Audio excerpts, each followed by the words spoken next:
Woo. I'm back, chat. What's good, YouTube? I'm back. I'm back today with another banger. We're gonna be reacting to Dr. Insanity, how police capture Florida's longest active serial killer. So should be a good one, bro. Let's get into it though. Families enjoy a quiet afternoon until, just off the side of the road, a fisherman notices a strong, overwhelming odor. As he steps closer, he sees something so gruesome, he immediately calls 911. Within moments, Florida officers arrive, and it wouldn't be long before the entire lake area would need to be evacuated.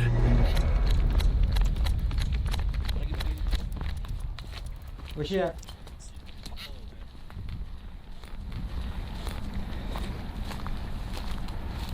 $5112, rigor set in.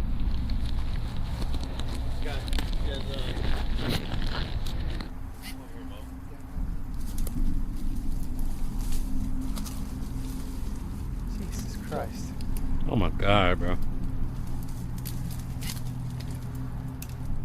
On the ground lies an unidentified woman, unclothed and already beginning to stiffen. From what officers can tell, she's been here for several hours. The current near Vaca Cut Bridge is exceptionally strong, with a history of fatal accidental drownings. At first, officers believe this could be another one of those cases, but as they flip her over, that assumption would quickly fade.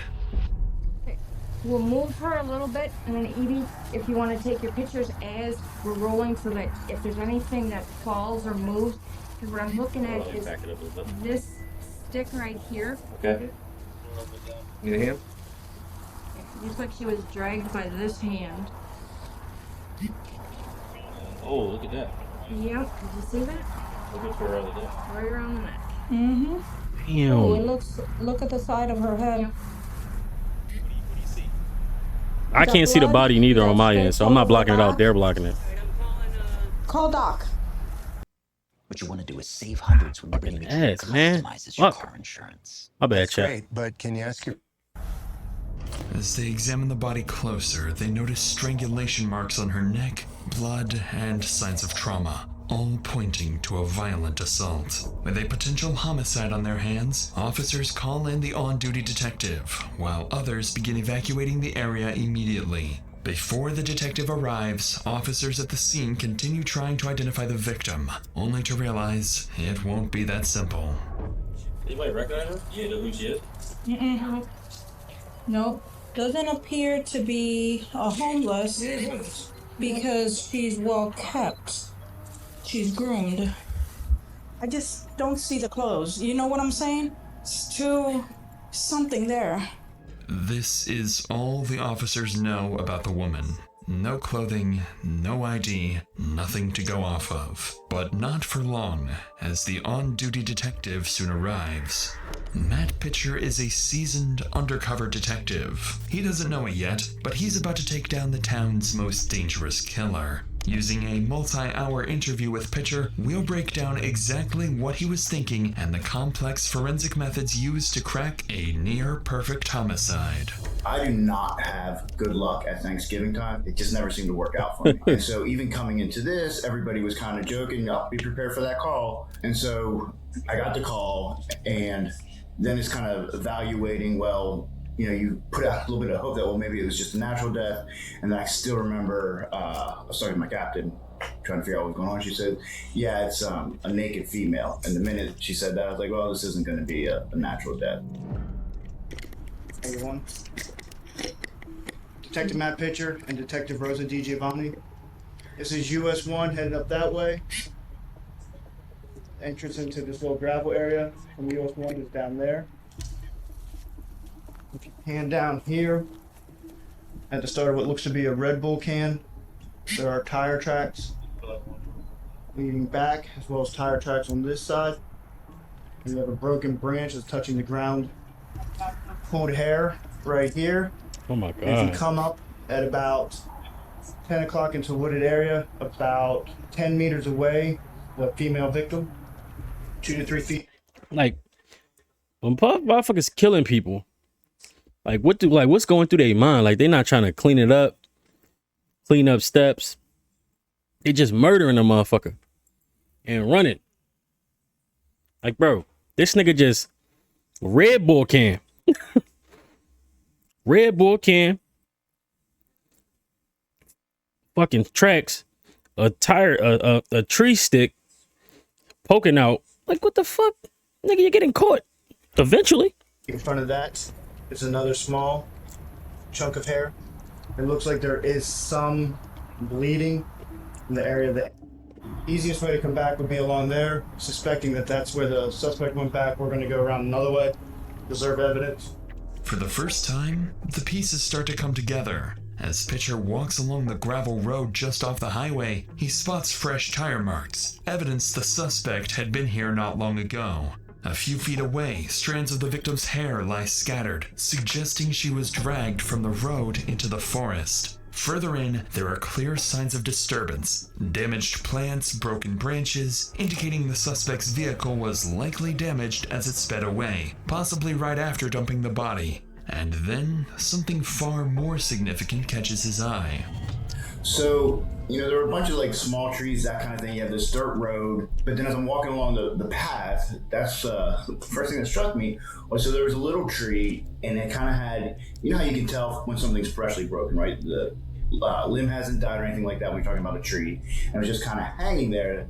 And so that got me looking at it, and then sure enough, what looked to be car parts broken off right underneath it, like sitting on the ground right there. And that's kind of one of those ones like, could this be, the suspect vehicle? But even with this small breakthrough, Pitcher still hasn't uncovered the most critical piece of the puzzle, one that suggests this is far from an isolated incident. With the scene locked down and the victim transported for autopsy, investigators are left with two critical questions. Who is the victim and who is her attacker? To answer the first, Detective Pitcher comes up with a plan. Yeah, I'm kind of going through things, and basically my thought then, especially keep in mind, like I said earlier, this is right coming into Thanksgiving, right? Everything is about to get slammed where we live. This is a huge tourist spot. So I was concerned that, okay, we could lose video evidence that might be in the area. Talked to my captain, and I showed the captain too, the car part and all that, and I said, all right, I'm leaving the scene, and I'm about to start hitting every business, starting with the bars in the area, and at least get them marked so that they don't get rid of evidence on us. At Pitcher's request, officers go from business to business, searching for any sign of the suspect's vehicle. One missing a black 3x8-inch piece of bumper and showing damage consistent with hitting branches, as well as any indication of a possible daylight abduction. But with no clear timeline for when the murder occurred, the search could take anywhere from hours to days. So Pitcher splits his efforts, directing some officers to focus on the second piece of the puzzle, identifying the victim. He sends them to local businesses, hoping that someone might recognize her. But that's when an unexpected problem emerges. Hey, sorry, on Detective Brady. Hold up, chat. Bunts. Hold up. We got a disturbance, bro.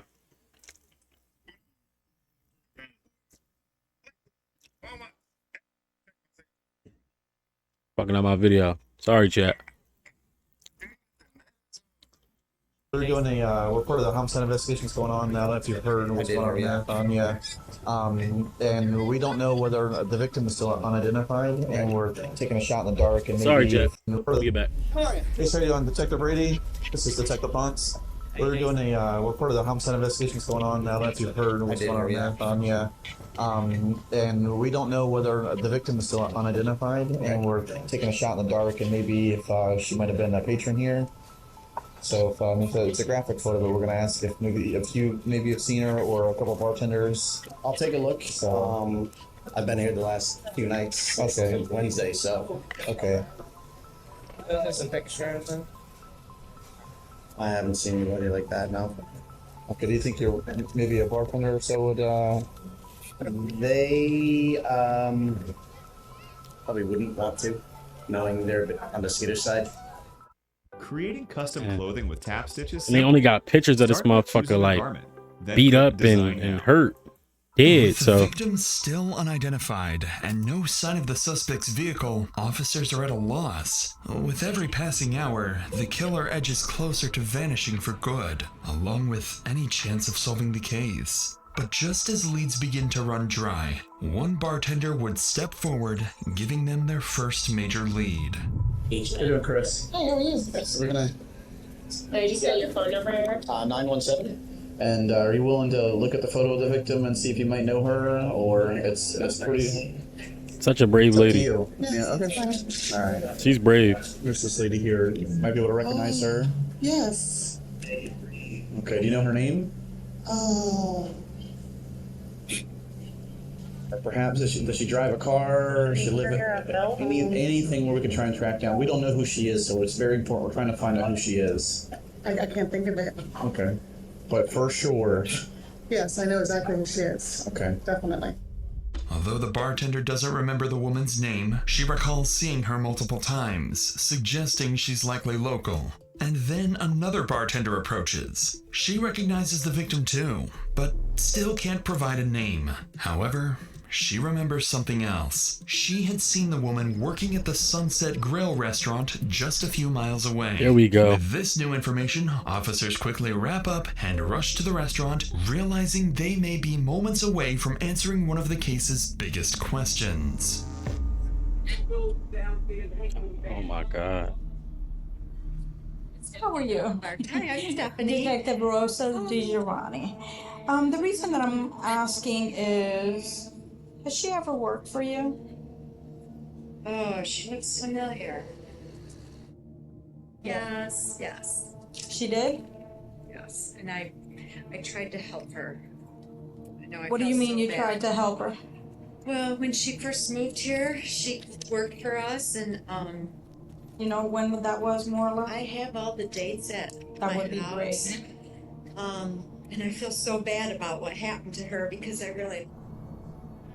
Finally, officers have a name, 51-year-old Michelle. Michelle. But when detectives check for a missing persons report, they find nothing, leading them to assume the victim has no close family. That is, until her employer reveals something that makes her death even more tragic. She told me, she was from, is it Wisconsin or Wisconsin? I have all her info where she was from, I think. And she had a family. I knew she had children.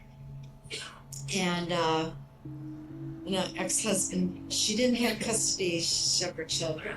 But she told me she used to be like a therapist too. And she goes, I know better. I shouldn't be taking these pills and Oh, stuff. she was doing drugs and stuff. And I said, well, you need to get straightened up because I'm going to have to let you go. But she did talk always. I don't know her children. I never met her, but she always talked about them. I don't know how old they were. Yeah, that's she always crazy. talked about going back. I know our children must be devastated. If you talk to her kids or anything, just tell them that, she was a wonder. She had a good heart. She did. That's basically what we're trying to get for her kids, She did. And I always thought that too. I thought, God, I wish her kids knew that I really liked her. Thanks to her employer, officers are able to get into contact with... I don't know, man. Just keep saying I really liked Michelle. Fuck. What a bro ass if I questioned it. Fuck you keep saying it like that for? I really liked Michelle. I don't know. That's probably it. several of Michelle's family members Lot of in bro ass Janesville, right there. Wisconsin. All of them describe her the same way. Kind, with a good heart. But after moving to Florida, she lost contact with them. This information is immediately relayed to Detective Pitcher, who now has one question left to answer. Who is her killer? And that answer may be closer than they think. That time the captain says, all right, I'm going to send a picture of this car part to a buddy of mine who's in narcotics. He is extremely good with cars. She literally sends him this little bit of what turned out to be a bit of a fender. He comes back. First thing he sends a text, all right, it's going to be from a van, full-size van like this. Within 15 minutes of that, he sends a picture and says it's going to be this type of van. That picture he sent actually ended up to even be the exact same color, everything as the van, as a suspect van, like to the T. Wow. But in my mind, I'm thinking, number one, 50% chance it's actually going to be the suspect vehicle. Being able to match that to the vehicle, yeah, probably not going to happen. Naturally, Detective Pitcher is skeptical, but he still relays this information to officers combing through CCTV footage. And to his complete surprise, after 6 hours of finding nothing of value, they're about to stumble upon something big. I don't know how to download it from the system, but he's fixing to go past here in just a minute. Need anything else from us? No, bro. I'm just going to find this vehicle and then try to clip this. I found him. He's right here. Office Max is a ripoff. Right there. At last, police spot what they believe to be the suspect's vehicle. A blackened silver Dodge conversion van, visibly damaged with pieces missing. And once they run its license plate, detectives can begin reconstructing the killer's movements piece by piece. Damn. Apparently you can go from 0 to a Once you run the plates, it's a wrap. Harmony. I don't know if Once you run the plates, it's over. You can find him anywhere, anything he did that day. He's gonna go by, I'm sure. There he goes, right there. Yep, 1207. He will let you, yeah. That's the van right there. There it is. There it is. Yeah. Alright, 1240. He had to stop somewhere. 12:39. What we get from Alfredo's? Alfredo's was 12:08:23. So that's 4 minutes. 4 minutes and 17 seconds. You gotta stop somewhere quick. 4 minutes, 17 seconds. Okay, I wasn't sitting in traffic for 4 minutes. That's a big. So where can he stop between Fredo's? Huh? Trade ones? Trade ones. Or if he came in here? As officers piece together the van's path across town, it suddenly disappears. Somewhere near Kmart Plaza on US Highway 1, just over 3 miles from where the body was found. While officers search for additional camera angles around the last known location, investigators run the van's registration. And that's when they discover something deeply concerning. The van belongs to 58-year-old Stephen Matthew Wolf, a man with a long and serious criminal history. Obviously, the one thing, I can't remember if it was a juvenile record that was sealed and they had to go a little bit further to find it out or whether they grabbed it, but he had a murder at a young age. So immediately I have someone getting on the phone for me and contacting that police department. Let's get details on this and fast. And it was this 90-year-old man that he and a couple of his friends robbed, and he decided to kill him.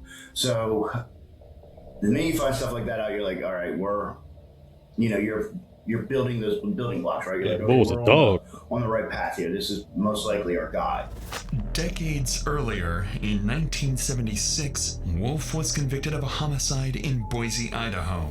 At 15 years old, he and 3 others murdered a 78-year-old man named Enrico Flori, a robbery-motivated killing that landed him 15 years in prison. Damn. The case gained nationwide attention when, in 1977, Stephen escaped from the Ada County jail, sawing through a bar on the 4th floor and climbing down using bed sheets and conduit. He remained on the run for 6 days before being recaptured. As Pitcher digs deeper, they uncover even more disturbing that's definitely details. bull, A prior diagnosis of psychopathy, a history of animal cruelty, and long-term drug use, raising the question of whether he should ever have been released. With these findings, Pitcher realizes he's looking for someone with a history of extreme violence, a proven capacity to evade justice, and potentially a serial killer.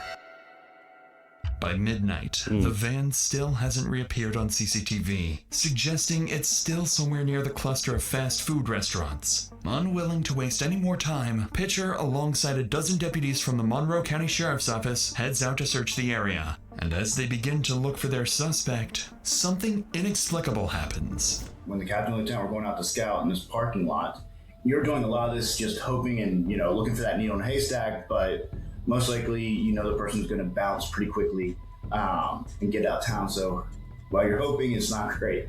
And she's driving, keep in mind, on the opposite side of the road. So she had to see it from a long ways away.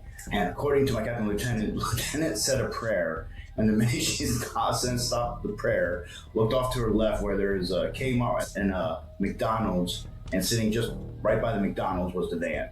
And she starts yelling, "There's the van, there's the van." Of course, they almost wrecked the car. But they get into a parking lot, sit tight for a second. I get over there, make contact, and go from there. To Pitcher's surprise, they spotted the black and silver van parked between a Winn-Dixie and a McDonald's. Approaching from multiple directions, officers surround the parking lot, carefully ensuring no bystanders are in harm's way, with Pitcher meticulously guiding the operation. And as officers inch closer, they brace themselves, knowing a dangerous killer could lash out at any second. Was he in You there? want me to give him verbal commands? Yeah. Okay, Caleb, go. You gonna get this side over the We ain't got, what the fuck? We out in the open? Okay, Caleb. We ain't got no head glitch spots. I couldn't be a cop. Where my head glitch at? He take your whole fucking body off. Go. Look, You gonna get this side over 3 kills. Monroe County Sheriff's Office. 4 free kills. Monroe County Sheriff's Office, come up with your hands up. Sheriff's office, let me see your hands. Let me see your hands. All right. Quiet, man. Patrick, come on out. Anybody else in the van? Hands up. Come on out. Come out, driver's side. Curtis, drop whatever you're doing. Come out. Come out. Let me see your hands. Let me see your hands. Don't reach around. Don't reach around. Just let me see your hands. Come out of the van. Okay. Go back towards the back of your van. Anybody else in the van? No. What? Get a handcuff. No. Get in. Get right here. What's going on? Sir, right there. Right there. Put your hands around your back. What's up in here? What's your last name? Wolf. Wolf? Yeah. Stephen Wolf. Yeah. What's I your got my birthday? teeth, 92460. 92460? Yeah. Is 1960. this vehicle registered to you? Yes. To the officer's surprise, Stephen doesn't resist. Instead, he's calm, almost unusually so for someone being arrested without explanation. After placing him in a patrol car, officers begin inspecting his van when something immediately stands out. Oh, come here. Wait, watch this. Look at this. Right here. What do you see? What do you see? Isn't that the piece? There's some branches. Any gun in the back. Yeah. This is our murder stuff. Oh, yeah. It was the broken piece. What's that smell?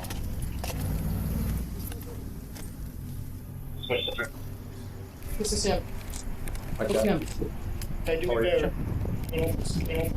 Good cop work. He made it easy. Bottom's clear. When they were going through the van, I believe there was blood in there that they have yet to identify, for one thing. There was, unfortunately, underwear in the van that appeared to be used. There was other women's underwear in there. So I 100% think that there are bodies out there attached to him that either haven't been found or gone. There's all these, little details that too many to overlook. Parents of children who play Roblox. Come on, bruh. If your child was sexually exploited, abused, or After securing the scene just after midnight, Stephen is transported to the Monroe County Sheriff's Office for questioning. But despite Pitcher's plan unfolding nearly perfectly, he still has a long way to go. On the way to the station, Pitcher realizes that from a jury's perspective, there's still reasonable doubt, and nothing truly conclusive beyond a single piece of bumper. And with the right lawyer, he could claim he was simply at the wrong place at the wrong time, and the charges could easily be dismissed entirely. Even so, Detective Pitcher remains confident he can make Stephen break. Less than 12 hours after the murder is believed to have taken place, the two arrive at the station, and Stephen is placed inside the interrogation room. Both Pitcher and Stephen have been in these situations before, and each of them believes they have the perfect plan to outsmart the other. But before we get to that, after a long day at work, all I want is a good home-cooked meal. But get your money, twin. The way I interview, I'll brag for a second. I think I can interview pretty much better than anybody. And I think I have a track record to prove it. I believe your interview, the most crucial part of the interview are the first minute to 3 minutes. I never, ever walk into an interview room and start talking about that night, anything even remotely close to the crime in hand. I usually try to find out what they're into. Alright, Steven. Is he under arrest? I'm recording. Right now, you're just being detained, alright? I'm just gonna talk. But before I can talk to you, I've seen how you got this. Yeah, if it's right, I'll let you have this for a minute. Alright, well, here's the deal. We have some questions about yesterday. Maybe you can walk me through it and help me out a little bit. Tell me about your day yesterday. Just walk me through the day if you would. Alright, I'm curious when we were talking at the police car for a second, I asked you to come here. You said something about Vodka Cup. Yeah, I went in there today. I used to sleep, I was looking for a place to sleep. I used to go down there and sleep in that little circle in the back, but I couldn't get in there. Not very good. That's what the damage to my car was. That's when I did that. That's when you did that? Yeah. What time was I that? almost got stuck. Yeah, that's never good. What time was He's that? smart. 3:30ish, I guess. I don't know, this afternoon. Okay. It was all sandy, washed out, trees were all gone. I said, I can get back. And I started back down the road. I said, shoot, trees, I like my man. And scratching it all up. I didn't even know I'd heard it until I got to the library and walked down. I said, God dang it, I broke the shroud. It was already cracked anyway. Yeah. So would you try to back out and that's how you hit it? Yeah, there wasn't no turning around. You can't, that thing turns like a boat. I couldn't turn around. I almost got stuck. As Steven calmly explains, he damaged the vehicle while turning around, searching for a place to sleep. But what catches Pitcher off guard is this. If Steven is responsible, he's just placed himself at the scene of the crime for reasons Pitcher can't yet explain. So, Pitcher searches for something more concrete, something incriminating. But what he finds would come as a complete surprise. Can I just get you to put your fingers out like this? Thank you so much. Give me just 2 seconds. Oh. Again, if you could, just kind of the best you can. And this is gonna be a lot harder, but flip up a bit. Hey, that was a lot easier for you than I thought it would be. What you looking for? What's that? So what you Just any kind of marks. I'm not gonna show you no I scratches. got no marks, no scratches, no nothing. Good deal. Tattoos, I got What's your tattoos. name? I know you got tattoos. They're pretty good ones. How'd you get them done? I got them down in prison, Idaho. Idaho? I had a bad. I was 15 years old, I got in trouble, I got a homicide. Oh, that's no fun. How long did you have to lay down for? 15 and a half years. 15 and a half years? Oh, wow. It's a long, sad story with a happy ending, but. Well, you're out now. I left that idiot in there. I brought out a drug addict, but kicked that too. Okay, can you give us 1 second? I just want to talk to my partner for a If you second. do whatever you need to do, just let's get this done, whatever we're doing here. I appreciate it. Just be quiet. I am. Baffled by the lack of scratches on Steven's hands, Pitcher pauses the interrogation, fully realizing the evidence they have so far is insufficient for any breakthrough, especially after learning this is far from his first run-in with police. For now, there simply isn't enough to charge him, so Steven remains in holding. Investigators know time is against them. By tomorrow, they need something concrete because without it, they won't be able to hold him much longer. But little do they know, Steven is already preparing a strategy for their next conversation, one he believes will let him walk away completely free. The next morning, with Steven still in custody, Detective Pitcher begins receiving tips from multiple Marathon residents, each claiming to have vital information. By approximately 10 a.m., officers are dispatched to follow up on every lead, hoping one of them holds the key to the case. And it wouldn't take long for police to realize Michelle may not have been the only target, and Steven may not have been the only suspect. Okay. My name is Jennifer. Hi, Jennifer. How are you? Good. Okay. I have a cousin. Daryl, man. How you doing? All right, all right. Good. We have a little bit Nice of to meet information you. that you might be interested in. Okay. Okay. I have a cousin of mine that I just found out today was with the male, I guess, who He was in the van. he was in the that van. night. All right, go ahead. Hey, Greg. Hey. What happened was, I went to the house, I saw Frankie and everybody, and I said, hey, Frankie goes, yeah, he goes, I was in his car the day before, he gave me a ride to, like, us down the store or something like that. I said, wait a minute. I said, Frankie gave you a ride? I said, you were in that van? He goes, yeah. I said, because your fingerprints are probably in that van, Frankie. And I said, if you don't go talk to somebody. They found a fingerprint. Exactly. And that's not going to look good for you. Afraid of being implicated, locals begin coming forward, bringing new information about Steven. They reveal he wasn't alone the night before the murder. Just hours before the woman was killed, he had been driving around town with 2 other people in his van, and one of them is about to show up to speak to the detective. I ain't showing up. That's the one. So if you're new to co-producer, you could really type in anything. Hey, Tracy. How are you? Good. I'm sorry. Everybody knows me here. Yeah. Except the rookies, of course. Well, I don't know you. So you were in the van with Frankie and... Yep, he come up to the library. I asked him if he would take us to go to the store so we could get something to drink. Okay. Is what the hell was said. I've known him for a little while now. Oh, okay. I never thought that he would do some off the wall, excuse my language, like this. Yeah. Okay, I am shocked. I am floored. All right, to be honest with you. Right. What if this happens to me? It Yeah, could we don't have want it to been. happen to anybody, and that's All right. why I want everybody to come together and we can Well, get. like I told one of the deputies that knew me, I said, listen, I'm fixing to either sleep over here at the library or else I'm gonna sleep on y'all's doorstep over here. Thanks to Tracy, officers are now able to piece together Steven's movements leading up to the murder. But before the detective leaves, Tracy would go on to mention one more name: Terry, a close associate of Steven. Officers immediately recognized the name. After confiscating Steven's phone, they discovered a 5-minute call with someone named Terry just hours before the murder is believed to have taken place. Looking further into his background, they also realized they've spoken to Terry before in connection to a assault case. These some making old him ass a niggas, potential man. suspect alongside Steven. Old ass Within the motherfuckers. hour, they arrive at Terry's house, but from the moment they approach him, something feels off. And unlike the others, they would have a much more difficult time getting Terry to talk. Hi, how are you? No, I just need to talk to you about Michelle. Please. Please.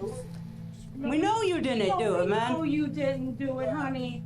We heard you're friends with her, that's all, and we just want to talk to her friends. I put down a cross for Did you? I know. That's all, we just want to talk to her friends, man, that's it. No, listen, Terry, we just want to see, when was the last time we I see saw the you, outfit. Terry? He ain't fucking around. No, Terry, listen, you're not, no. Yeah, you're not- because I done been through this with you before when they tried to get me. Terry, let me talk. You don't have to talk to you. I'm not saying and that. Michelle close to me. I don't want to talk. Terry, just listen for a second. Terry, just listen for a second, man. Listen for a second. I'm not listening. Listen, all we know is that last time Michelle was saw was on the 17th. We're trying to track down her timeline, man. If you cared about her, wouldn't you want to help us? You can't tell me who I cared about and all that. I'm not talking. The guy who did it, I don't even want to talk about Michelle, bro. Okay, I'm not trying to be mean, but I know how y'all do. Just like with the man, when I didn't do it. So no, I ain't getting the same. He seemed hurt. When detectives question They don't Terry trust about him. Michelle, They don't it's trust him. clear he doesn't trust them and has no intention of cooperating. But then they change their approach, mentioning something designed to make him think twice. So did you know Steven? I don't know nobody. Really? Why'd he call you then? I don't know. Really? Because you talked to him for like 5 minutes on the day he murdered her. Hey, what? You talked to him on the day he murdered Michelle for like 5 minutes. I don't give a what you say. Okay? Okay? But I talked to him and all this. I don't care what you say, man. He talking different now. I don't really care what you say either. The phone records prove it. To me, I don't care then. So what did you talk to him about? I don't know what you're talking about. I don't even remember talking to him. You don't remember talking to him? Listen, Okay. man. Yeah, you remember talking to him. Dude didn't like Michelle. He always threatened her. Oh. Me and him got into it over her. Okay? Michelle was a close friend. You go down there underneath the Backcut Bridge where she supposedly got killed or whatever, I put a cross down there for her. I appreciate it. Honestly, you seem like the first one that we've talked to that's really cared about her. Okay? Okay. I didn't like Wolf. Okay? Why not? What you mean, why not? He always threatened her, man. He was always threatening her? Every time I seen them, they was fighting, fussing. Were they in a relationship? I don't. Listen, miss. Michelle stayed in his van. Oh. She used to sleep with this guy in this van. I used to get mad when she used to be with him. I'm not on no streets. I changed my life after that shit. And for I talked to Wolf 5 minutes before she got killed, all that shit, that's bullshit. Okay? But for anything, if I can get my hands on him, I hurt him. Finally, once they get Terry to talk, detectives uncover a direct connection between Fuck with Steven my. and the victim. Michelle had He ain't do allegedly been shit. staying He ain't in do. Terry ain't do Steven's van, nothing. and Terry makes it clear. Hey, Terry ain't do shit. Terry innocent. Terry ain't do a damn thing, you heard? He didn't approve of the two being together. Now detectives realize the man in front of them may be the key to incriminating Steven once and for all.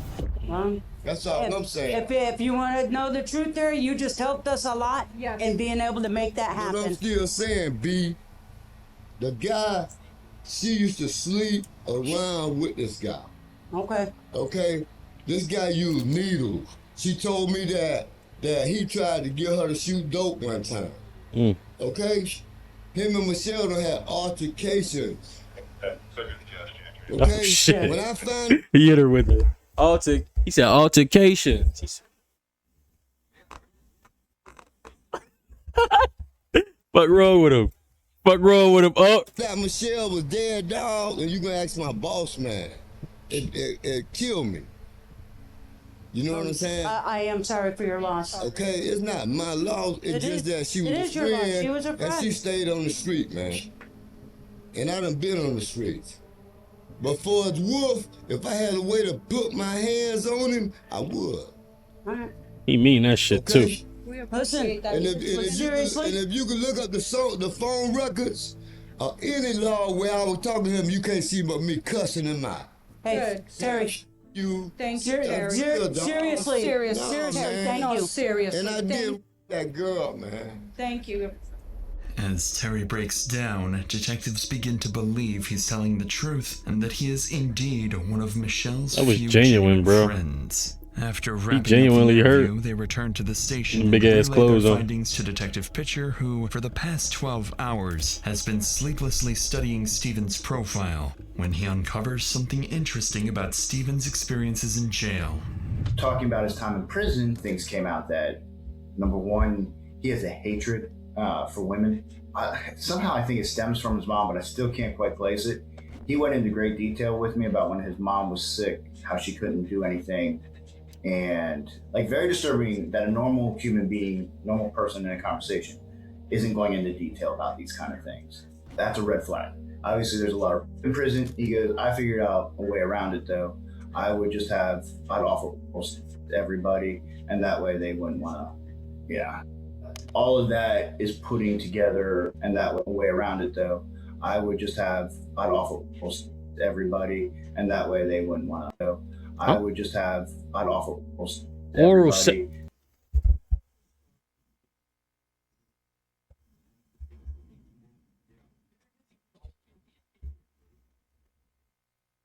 So he paused. He ain't even like. He paused. And that way they wouldn't want to, all of that is putting together a pretty good picture of He killed her. who this is, and we have the right guy. At that point, you're kind of like, all right, this is making too much sense. And then talking about women in general would snap him a little bit, and that would cause me to have to bring him back down. But even with this unusual finding, Pitcher is only beginning to understand the twisted mind he's dealing with. What he does know for certain is that this isn't Steven's first time, and that by now he likely has a plan he believes will let him walk free. And if Pitcher wants to get anything from him, he needs to build a bond, gain Steven's trust, enough to make him confess. So that afternoon, Pitcher decides to change his approach. He asks Steve to step outside, offering him a cigarette, a small gesture, but one that would have monumental effects on the investigation. Because when the two step outside, Steven begins to break. We're gonna step outside and have a cigarette.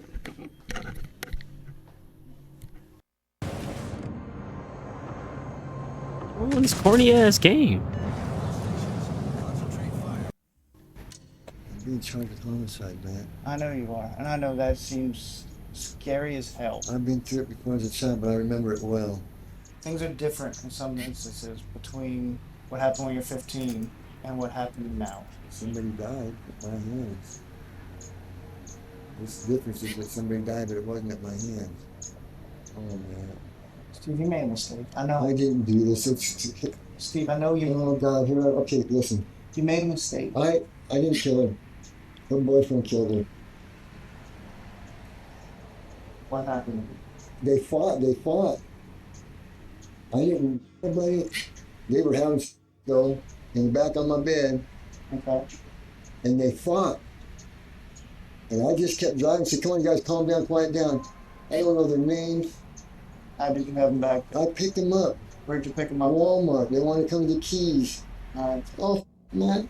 Steve, come on, man. I don't know what to do here. We gotta keep going. We gotta keep going. We're gonna get this. I did not do this, but I'm guilty of covering it up. I helped him get rid of her. All right, but we can work through Oh, this, he okay? telling on himself. He walked away and he was gone, and I thought, Jesus, what am I going to do? Despite being prepared for something new, Detective Pitcher is clearly taken aback by this version of events. Steven insists he didn't kill Michelle, but admits to helping cover it up, claiming the real killer was her ex-boyfriend. At first glance, the story feels completely fabricated, a last-ditch attempt to deflect blame. But then, something clicks. Pitcher recalls combing through Michelle's social media and uncovering a troubling detail. An ex-boyfriend, persistent, unwanted, and openly harassing her online. Still unconvinced and questioning why Steven is only bringing this up now, the two return to the interrogation room as Pitcher prepares to press him further. Can you do your best to describe him? You said he had. He's got what? Go ahead, head to toe, everything you can tell me. Long khaki shorts. I don't know what kind of tennis shoes. No socks. Okay. Flowery type of shirt. I don't know what pants he was wearing really. And scruffy. His hair doesn't touch his shoulders, but it's close. It's straight as an arrow. Gotcha. They're not feather waving it, not one. How old was he? They start telling. He's younger. I think he's younger than she is. 20s? Yeah. Skinny as a rail. Skinny. Tall and skinny. Black as hair, the blackest you can get. Like black as that camera right there. Where were you exactly when you picked them up? I was at my van. Right. I was in my van. But where? What location? They walked parked by the liquor store. They walked up to the front of my van by that grassy area. Okay. They were walking and said, "Hey, you guys, this dude for a ride." So you let him in. They get in the car. He's up front. I'm not even out of the parking lot yet, bro. Can I go in them cigarettes? Yeah, you got a pack, bro. I was at the, you know where the hurricane washed out the road, where it's a long strip after you get out of Isla Morana? Right by Ann's Beach. Long key up in there. Okay. Somewhere in there. But the long stretch that got washed out by the road, and at nighttime the lights are all red. Yep. You know what I'm talking about? Yeah. That's where he came back up in my front seat and said, "Bro, she's dead." Oh, He didn't say I killed her, he just said she's dead. Okay. What? Bro, she's dead. My brain was thinking, if she's really dead, I'm really call the police. Yep. But he's right there next to me. Call the police. And I didn't pick up the phone. And I pulled down in there. I can't go very far. And you said it was your idea for vodka cut? I was thinking, I gotta get rid of this. I gotta get rid of both of them, but I gotta get her out of here now. And he jumped out. He pulled the door open. He pulled her out. I seen it. I heard her. Actually, I was. Was she dead? Oh, she hit the ground, I think. Yeah, I remember thinking, oh, Jesus, that's not good. And I'm in trouble. I'm in trouble, man. And I called the police. I could have backed over, but I couldn't get out, man. Actually, I couldn't have backed over if I'd have tried. It took me out. I'd have run his ass over and called you right then. I should have called you as soon as he got out of the van. Give me 1 second. Despite Steven's emotional Oh, no, retelling, bro. his description of the killer doesn't match the ex-boyfriend. The man detectives had identified was older, with short gray hair and a heavy build, but Steven describes someone completely different, younger, slim, with pin-straight black hair. And that's not all. Something major has just taken place outside the interrogation room. The full forensic examination of the van is complete, and the findings are even more disturbing than expected. Now we have the search warrant to the van. They start going in it, and immediately there are a lot of toys, a lot of homemade toys. We knew sheets were missing, that kind of thing. Like, we were missing a lot of evidence. There was also, we had to start cutting out for the, right. He had a homemade bed in there too, so we had to cut out the mattress of that, the floor. There was blood, a little, not a ton, but a little bit of blood on some of that, that's big evidence we needed. Alongside what Pitcher has just revealed, investigators uncover even more disturbing evidence. Strands of blonde hair matching the victims, women's underwear, and a child's swimsuit. And more concerning still, the only DNA found belongs to Stephen and the victim. Because there was nobody else in Far more there. incriminating and far more convincing than anything He was the only Stephen one in has there, told her and them. him. So Pitcher prepares to confront him with the evidence, and with nowhere left to shift the blame, his reaction would say it all. I'm just gonna be flat out honest and be blunt. You messed up. This is inside your vein. That's our victim's hair, Steve. Steve. No. This is the victim's underwear. No, it's not. What is it? And Steve, you missed some blood. You missed under... I didn't do that. You missed cleaning up the blood on the cushion under the sheet. Steve. He's still lying though. I hear you. I understand. This is your chance to be honest. I've been honest with you. I have been honest with you. That's not the victim's hair. That's not her panties. Well, tell me about those panties. God,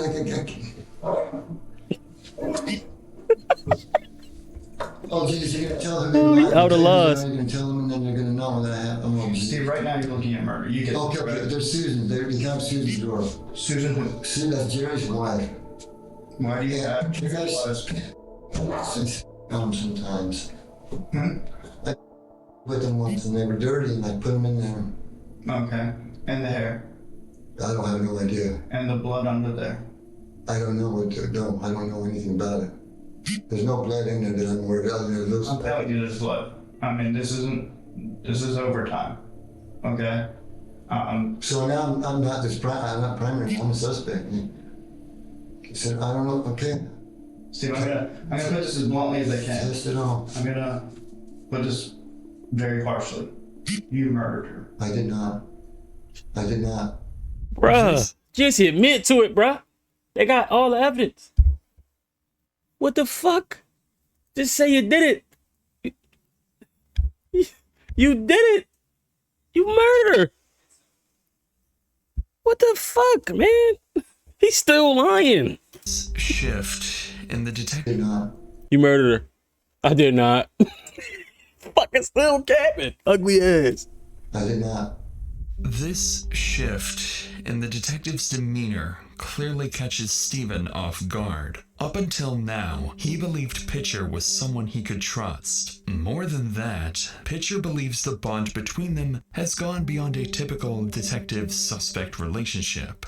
One of the disturbing parts of the interview, which this just made me mind of, is I put my hand on his shoulder at one point. Like, one of the phrases I used with him a lot that, once we had that real comfortable level was, this isn't an if type situation. This is, I need your why. What happened? Like, you're obviously a good person. Why did this happen? And so at one point, he was getting worked up, sad-wise, that he knew he was in trouble. And I put my hand on his shoulder, and he goes, yeah, I don't let people put their hand on my shoulder because of prison. And so I immediately took it off and said, I'm sorry. He says, no, I like it when you do it. And I was like, that was one of the key moments. I was like, okay, well, he's now looking at us being in a relationship. Like, he has feelings for me in terms of that. He was putting me, in his mind, in an awkward position to have to testify. Like, I don't know if part of him thought that I had feelings for him and that he was putting me in an awkward position, making me testify against him. I've never even come close to having anything like that happen before. As Pitcher explains, this unusually strong bond is both beneficial and detrimental to the investigation. Although Steven appears to want to be honest, he seems afraid of hurting Pitcher's feelings. But unbeknownst to Steven, that bond is entirely one-sided, because Pitcher is about to confront him with even more evidence he failed to cover up. Can you explain the blood on the cushion under the sheet? No. My leg, I guess, but That's not going to cut it. I know. So, I'm going to go to jail for homicide? Like, bro, just admit, bro. Like, what the fuck? You're gonna be back in jail eating dick up. I will check up the state attorney, but as of right now, You're gonna be back in jail. Being somebody a little, yeah. Geez, guys, I'm not the guy. What? Okay. Can I, let's backtrack. I understand this is not good. Because you were at the crime scene. We have you at the crime scene because you wrecked. Yeah. And then you didn't report the wreck, but there was minor damage. I get that. I have an issue there. Then we have you come to the library using a dumpster where there's blood in the dumpster, and you told me you put trash there. Yeah. And then we search your van, which you say nobody has been in that van besides Tracy and Charlie. And that was a couple days ago. Yeah. And the hair doesn't match that person. I don't know what you guys are talking about. Apparently, all this secrets and investments because I came back down here. Sorry. And the worst part about it is that you're convinced that it's me. What is that? More panties. In my van? Let me see that again. Her bikini bottoms. Those are Susan's too. I wouldn't worry at all about Susan, Steve. No, that's where I am. My guess is you'll probably never see her again. To Steven's surprise, on the night he was found, officers recovered a bloody shirt that had been disposed of nearby. And despite it all, Steven would continue to deny that he had killed Michelle. At this point, it doesn't matter. They don't need a confession, because the final and most disturbing piece of the puzzle has just come to light. When they were going through the van, there were some of the toys were probably 8 inches to 12 inches in diameter. So it was, again, very, very horrific. And I think they ended up finding her DNA on a couple of those, and that's probably what helped to cause her to bleed out. The strangulation was probably most likely not what killed her, but that he would strangle her, let her in and out of contact, like just torture is the best way to describe it. Just awful. Based on the crime scene and the horrific autopsy findings, in 2023, Stephen Matthew Wolfe was convicted of first-degree murder, 2 counts of battery, and tampering with evidence. And in the end, he was given the only fitting sentence for his crimes. That's kind of, I think, what did him in. Like, that's that whole situation where he knows, like, even in the interview, he brings up the death penalty and that I'm going to get the death penalty for this. Yeah, so maybe the first time in Florida, if not, it's only been 1 or 2 times where every member of the jury believed he should get the death penalty. Even though, yes, obviously he's a very horrible person, it's also always weird when you know that it was your testimony and your doing that is going to end this man's life. So it's a mixed bag in that sense.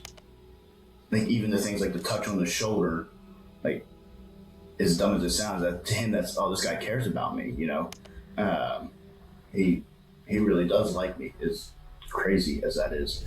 You mentioned that there could be more victims tied to this guy. Do you personally think that he could be like a serial killer with more unsolved murders connected to him? So I 100% think that I'd be willing to bet a lot of money that there are bodies out there attached to him that either haven't been found or gone. He was a homeless guy who lived in this van, and you have long periods where you can't even say where he's at. He was skeptical on telling us other locations, kind of thing. Everything just pointed. I mean, we even had. They said 2023, so. I believe, I don't remember, I believe there was blood in there that they have yet to identify, for one thing. That didn't come back to either one of them. There was, unfortunately, underwear in the van that appeared to be used.